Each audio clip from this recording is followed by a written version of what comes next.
Good evening and welcome to New York City's historic Riverside Church, and welcome to all of you across the nation who are here with us tonight through streaming. I'm Bill Moyers. We're here to see a reading of The Investigation, A Search for the Truth in 10 Acts, a new work by Robert Schinken, directed by Scott Ellis.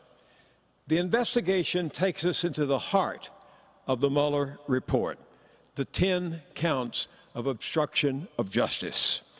Robert Mueller says the report speaks for itself. Tonight, that voice resonates through a cast of remarkable actors. 10 acts of obstruction. Act 1. President Trump asked the FBI director to shut down the investigation into National Security Advisor Michael Flynn. Act 2. President Trump said he fired FBI Director Comey because of the Russia investigation. Act 3. President Trump ordered White House counsel Don McGahn to fire Robert Mueller.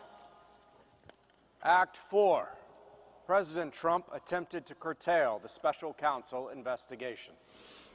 Act 5. President Trump prevented the public disclosure of evidence. Act 6. President Trump wanted Attorney General Sessions to unrecuse from the Russia investigation. Act 7. President Trump directed White House counsel Don McGahn to create false documents that covered up the truth from investigators. Act 8. President Trump tried to discourage campaign chairman Paul Manafort and National Security Advisor Michael Flynn from cooperating with the Mueller investigation. Act 9. President Trump encouraged his personal lawyer, Michael Cohen, to lie about Trump Tower Moscow. Act 10. President Trump tried to get Michael Cohen not to cooperate with the investigation. 10 acts of obstruction. Some people came to a different conclusion, like Attorney General Bill Barr. The president took no act that, in fact, deprived the special counsel of the documents and witnesses necessary to complete his investigation. Apart from whether the acts were obstructive, this evidence of non-corrupt motives weighs heavily against any allegation that the president had a corrupt intent to obstruct the investigation.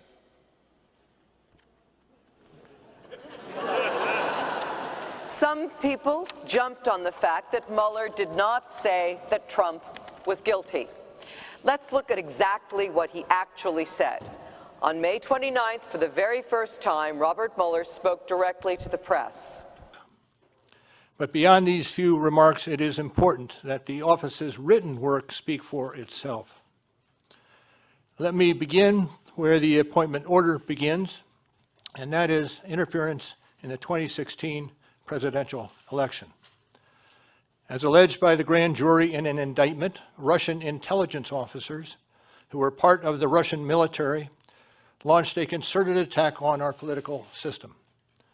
The indictment alleges that they used sophisticated cyber techniques to hack into computers and networks used by the Clinton campaign. They stole private information and then released that information through fake online identities and through the organization WikiLeaks. The releases were designed and timed to interfere with our election and to damage a presidential candidate. Let me say a word about the report. The report has two parts, addressing the two main issues we were asked to investigate. The first volume of the report details numerous efforts emanating from Russia to influence the election. This volume includes a discussion of the Trump campaign's response to this activity, as well as our conclusion that there was insufficient evidence to charge a broader conspiracy. And in the second volume, the report describes the results and analysis of our obstruction of justice investigation involving the president. The order appointing me special counsel authorized us to investigate actions that could obstruct the investigation. And we conducted that investigation, and we kept the Office of the Acting Attorney General apprised of the progress of our work. And as set forth in the report after that investigation, if we had had confidence that the president clearly did not commit a crime, we would have said so. We did not, however, make a determination as to whether the president did commit a crime. The introduction to the Volume 2 of our report explains that decision. It explains that under long-standing department policy, a president cannot be charged with a federal crime while he is in office. That is unconstitutional. Even if the charge is kept under seal and hidden from public view, that too is prohibited. The special counsel's office is part of the Department of Justice, and by regulation, it was bound by that department policy. Charging the president with a crime was therefore not an option we could consider. The department's written opinion explaining the policy makes several important points that further informed our handling of the obstruction investigation. Those points are summarized in our report, and I will describe two of them for you. First, the opinion explicitly permits the investigation of a sitting president because it is important to preserve evidence while memories are fresh and documents available. Among other things, that evidence could be used if there were co-conspirators who could be charged now.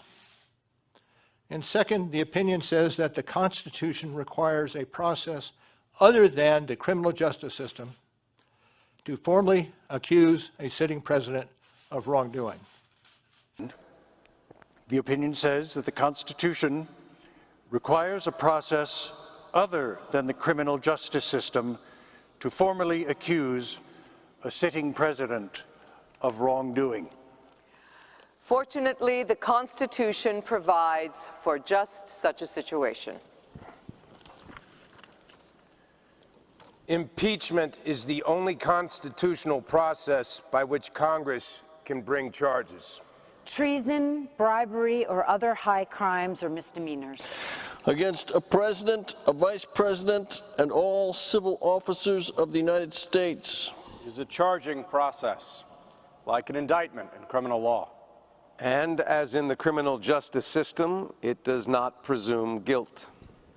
Impeachment is a search for the truth. If, after a thorough investigation of the facts, a federal official is impeached by a majority vote of the House of Representatives, he or she stands trial in the Senate, presided over by the Chief Justice of the United States. The presumption of innocence still remains.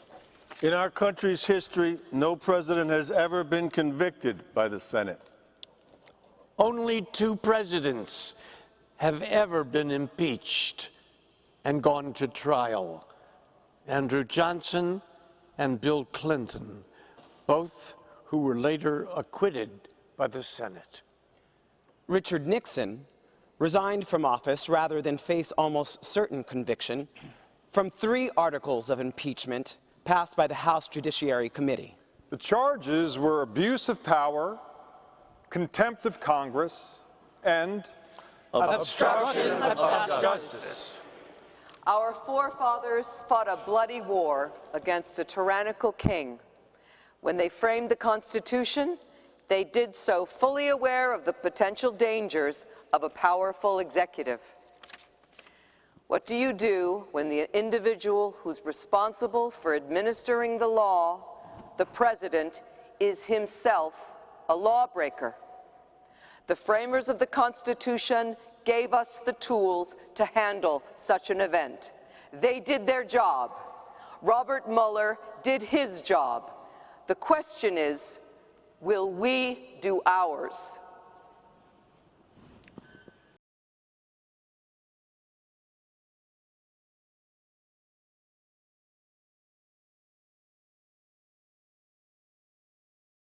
I'm going to turn to our witnesses who are the subject of the hearing today, but before I do, and as you have chosen, instead of addressing the hearing to simply attack me, consistent with the President's attacks, I do want to respond in this way.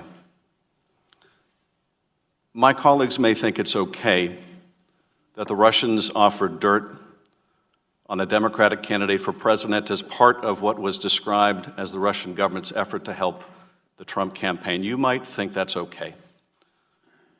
My colleagues might think it's okay that when that was offered to the son of the president, who had a pivotal role in the campaign, that the president's son did not call the FBI. He did not adamantly refuse that foreign help. No, instead, that son said that he would love the help of the Russians. You might think it's okay that he took that meeting.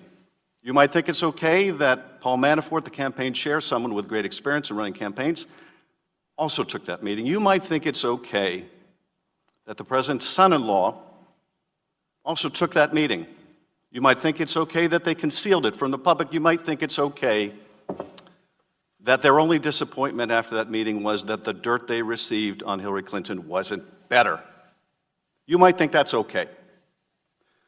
You might think it's okay that when it was discovered a year later that they lied about that meeting and said it was about adoptions. You might think it's okay that the president is reported to have helped dictate that lie. You might think that's okay.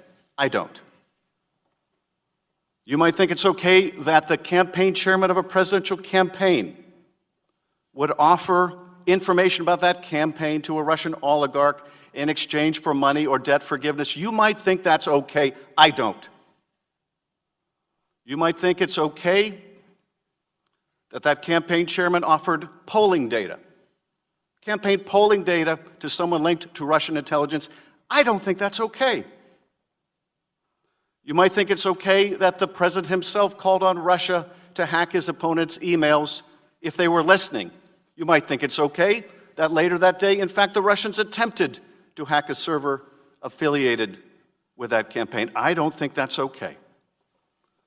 You might think that it's okay that the president's son-in-law sought to establish a secret back channel of communications with the Russians through a Russian diplomatic facility. I don't think that's okay. You might think it's okay that an associate of the president made direct contact with the GRU through Guccifer II and WikiLeaks and is considered a hostile intelligence agency. You might think that it's okay a senior campaign official was instructed to reach that associate and find out what that hostile intelligence agency had to say in terms of dirt on his opponent. You might think it's okay that the National Security Advisor designate secretly conferred with a Russian ambassador about undermining U.S. sanctions, and you might think it's okay he lied about it to the FBI. You might say that's all okay. You might say that's just what you need to do to win. But I don't think it's okay. I think it's immoral. I think it's unethical. I think it's unpatriotic. And yes, I think it's corrupt and evidence of collusion. Now, I have always said that the question of whether this amounts to proof of conspiracy was another matter. Whether the special counsel could prove beyond a reasonable doubt the proof of that crime would be up to the special counsel, and I would accept his decision, and I do. He's a good and honorable man, and he is a good prosecutor. But I do not think that conduct, criminal or not, is okay. And the day we do think that's okay is the day we will look back and say that is the day America lost its way. And I will tell you one more thing that is apropos of the hearing today. I don't think it's okay that during a presidential campaign, Mr. Trump sought the Kremlin's help to consummate a real estate deal in Moscow that would make him a fortune. According to the special counsel, hundreds of millions of dollars. I don't think it's okay that he concealed it from the public. I don't think it's okay that he advocated a new and more favorable policy towards the Russians, even as he was seeking the Russians' help, the Kremlin's help, to make money. I don't think it's okay that his attorney lied to our committee. There's a different word for that than collusion, and it's called compromise. And that is the subject of our hearing today. Mr. Ambassador, you will recognize. But beyond these few remarks, it is important that the office's written work speak for itself. Let me begin where the appointment order begins, and that is interference in the 2016 presidential election. As alleged by the grand jury in an indictment, Russian intelligence officers who were part of the Russian military launched a concerted attack on our political system. The indictment alleges that they used sophisticated cyber techniques to hack into computers and networks used by the Clinton campaign.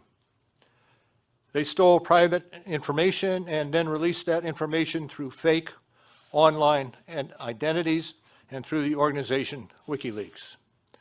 The releases were designed and timed to interfere with our election and to damage a presidential candidate.